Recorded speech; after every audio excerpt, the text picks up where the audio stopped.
آپ کا احسان ہے، آپ نے اتنا وقت گزر جانے کے باوجود بھی مجھے بات کرنے کا موقع دیا، اور یقیناً ایک منتخب رکن اسمبلی ہونے کے بعد اگر میں اس میگا بجٹ پر، جس کو میں اختر مینگل صاحب اور پھر خواجہ آصف صاحب کی تائید کرتے ہوئے منی نہیں میگا بجٹ کہوں گا، اس پر بات نہ کروں تو پھر میں اپنے عوام کا شاید حق ادا نہیں کر رہا۔ اس سے پہلے کہ میں اپنے حیدرآباد سے منتخب بھائی سے آپ کے ذریعے ہم کلام ہوں، میں کچھ باتیں رکھنا چاہوں گا۔ سر مجھے صرف سمپل ایک بات بتا دی جائے کہ جو حماد اظہر صاحب نے بتایا کہ یہ ہوئے گا، وہ کیسے ہوئے گا؟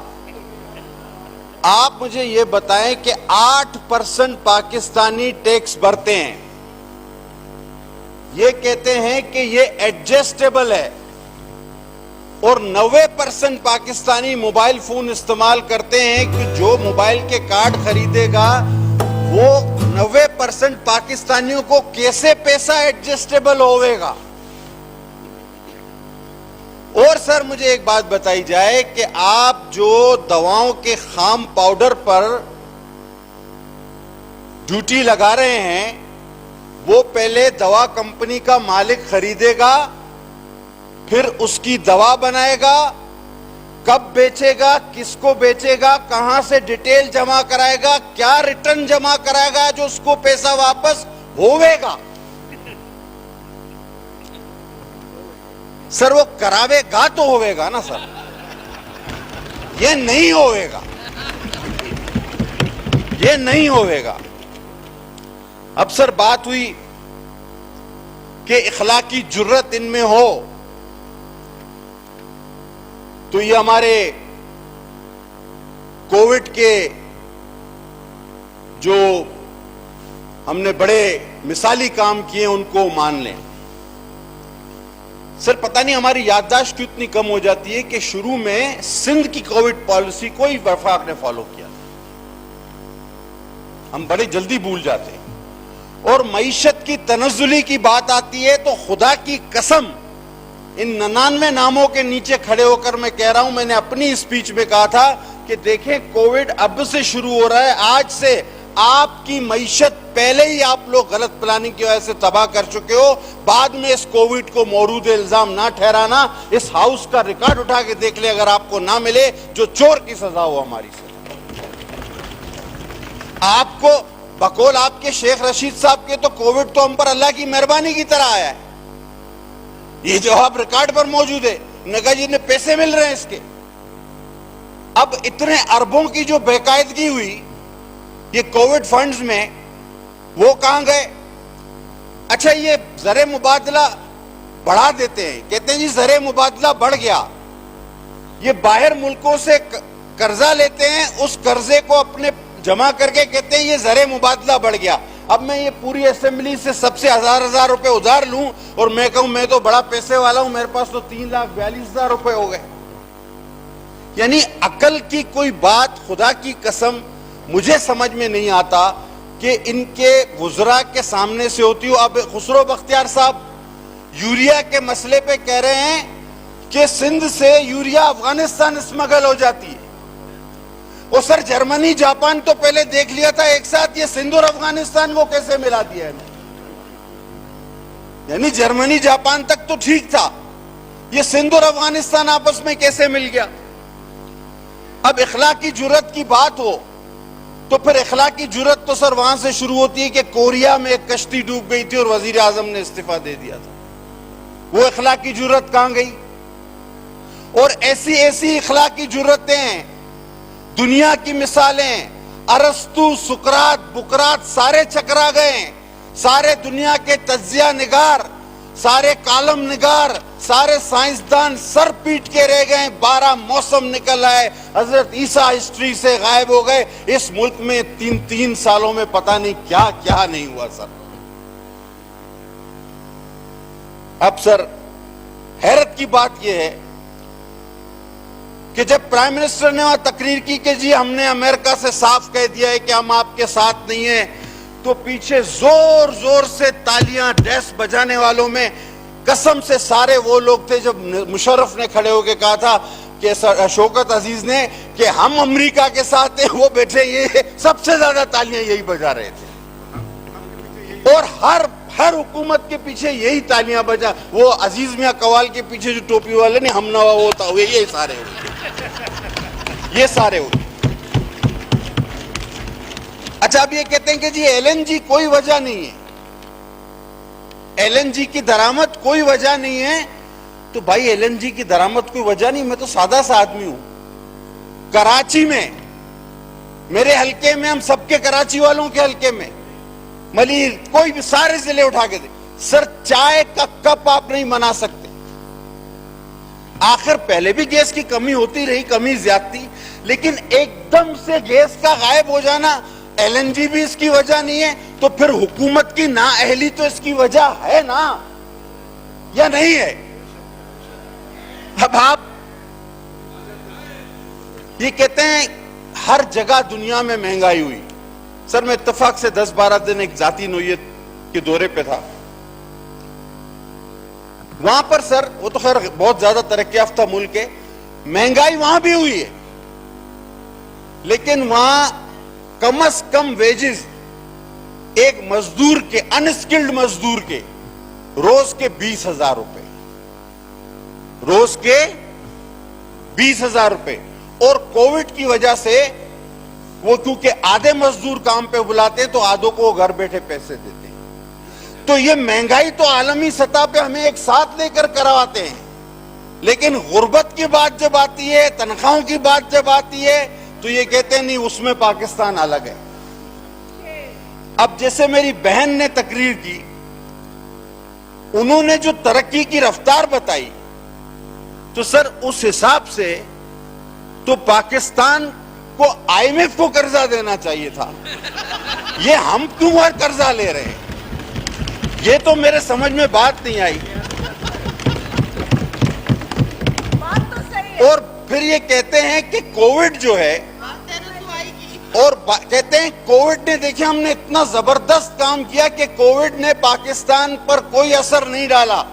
اور پھر کہتے ہیں کووڈ کی وجہ سے مہنگائی ہو گئی۔ یار پہلی والی بات صحیح ہے یا آپ کی دوسری والی بات صحیح ہے؟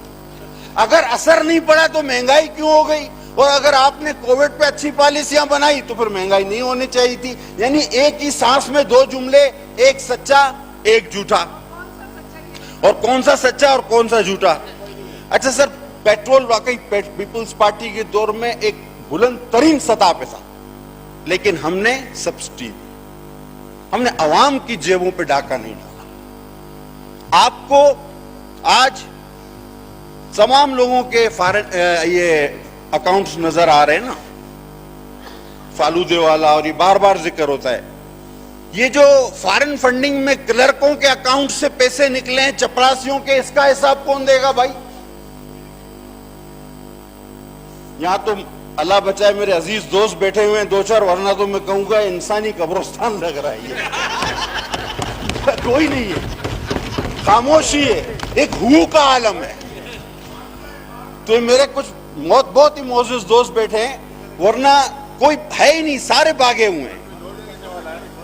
اچھا سر، اگر آپ اتنی ترقی کر رہے ہیں جتنا میری بہن نے بتایا، سر ایک سادہ سا سوال ہے،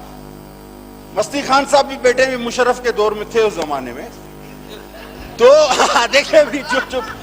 انہوں نے بھی بہت تالیاں بجائی تھی۔ تو آپ اتنی ترقی کر رہے ہوں اور ملک میں جو اعداد و شمار بتائے گئے،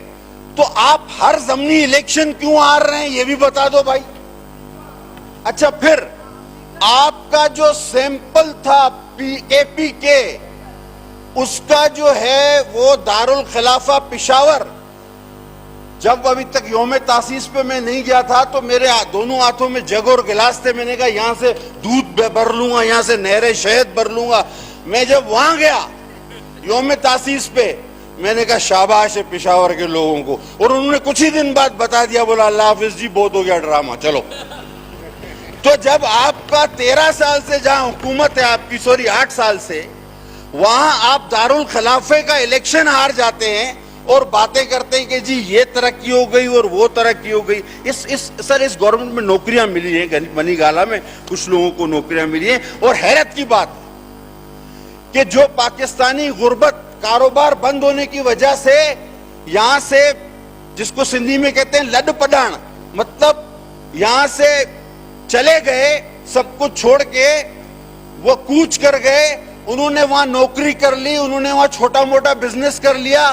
یہ ایسے حکمران ہیں خدا کی قسم, اس کا بھی کریڈٹ لیتے ہیں, کہتے دیکھو کتنے لوگ ہم نے باہر بھیج دیے. وہ تو بھائی بے روزگاری کی وجہ سے, مجبوری کی وجہ سے تنگ آ کر یہاں سے گئے, یہ اس کا بھی کریڈٹ لیتے. اور پھر آپ نے ایک 150 مسخروں کی فوج رکھی ہوئی ہے, اور وہ آپ سے مجھے پتا ہے, میں آ رہا ہوں اسی طرف میں, I can understand. اور سر یہ 150 مسخروں کی جو ایک فوج ہے, فوج نہ بولوں, 150 مسخرے ہیں, چلو 150 مسخرے جو ہیں وہ ہر وقت ایک ہی بات کرتے رہتے ہیں کہ سب کچھ سب کچھ اچھا ہے, سب کچھ اچھا ہے. مجھے مینگل صاحب کہہ رہے تھے کہ ایک شخص کو اپنی گائے بیچنی تھی, اس نے ایک بندے کو کہا یار یہ نہیں بکتی ہے بیچ دو, تو وہ لے گیا مارکیٹ, اس نے کہا صبح 10 من, شام کو 10 من, دوپہر کو 10 من, اس گائے کی یہ کہانی وہ کہانی, اتنی تعریف کی. بندے نے بولا یار اگر اتنی اچھی ہے تو میں بیچتا ہی نہیں اس کو. تو ان کا یہ ساتھ ہے, یہ نہ بکنے والی گائے کو بھی 30 من دودھ کروا دیں گے. تو گائے نہیں بک رہی سر. اب تک آ جاتے ہیں, ویسے شارٹ کرنا ہے, بات تو کافی تھی. ابھی میرے بھائی نے بات شروع کی اور انہوں نے کہا کہ ہمیں یہ بھی نہیں پتا کہ ہم حکومت کا حصہ ہیں اور یہ حکومت کیا کرنا چاہتی ہے. اور اس کے بعد اس نے حکومت پہ تھوڑی تنقید کی اور پھر حسب روایت اپنی توپ کا رخ ہماری طرف موڑ دیا. تو یعنی یہ ایک ہی تقریر میں دو باتیں تھے, عجب ہے تیری سیاست, عجیب تیرا نظام, یزید سے بھی مراسم, حسین کو بھی سلام. مجھے تو یہ سمجھ میں نہیں آ رہا کہ آپ کس کے ساتھ ہو, آپ کس کے ساتھ ہو. آپ نے کہا پانی کا مسئلہ ہے, آؤ سندھ کے عوام کے ساتھ کھڑے ہو, اپنے حصے کا پانی مانگو. کراچی سندھ کا شہر ہے, سندھ کو پانی ملے گا تو کراچی کو پانی ملے گا. آؤ سر 2-4 پوائنٹ, آؤ آئینی حقوق مانگو اپنے سندھ کے, گیس کی صورت میں آؤ ہمارے ساتھ کھڑے ہو, ورنہ قوم معاف نہیں کرے گی. آؤ یہ چھوٹی میٹی ایک آدھ منسٹری کے لیے چھوڑ دو, گیس نہیں جلتی, ڈپٹی تمہارے گھر میں بھی گیس نہیں جلتی, گھر والے پوچھیں گے, بھابھی پوچھے گی تم سے بھی, لہذا نکلو اس حکومت سے, اور گیس آئینی طور پہ اس گیس کا حق ہم لے کر رہیں گے ان سے. اور سر ہمارے پاس جو لوکل گورنمنٹ سسٹم ہے, اس میں یار یہ آپ ہی نے تو ہمیں سمجھایا تھا یہ ٹاؤن والا, تو یہ ابھی کیوں مکر گئے ہو؟ یہ جو آپ ابھی سوری سر وہ ڈپٹی بار بار مجھے دیکھتا ہے. تو سر یہ پرویز مشرف کے زمانے میں وہ ہمارے کمال بھائی جو ہیں, یہ ان کو کہتے تھے ٹاؤن ہونے چاہیے زندہ آباد, اور ہم اگر ڈی سینٹرلائزیشن کی طرف جا رہے ہیں اور اس میں مالی, انتظامی اور معاشی تینوں پاور ڈی سینٹرلائز کر رہے ہیں, تو آج یہ اس کے بھی خلاف ہیں. سیاسی پاور بھی ہم کو دے رہے ہیں تو یہ اس کے بھی خلاف ہے. تو اچھا اگر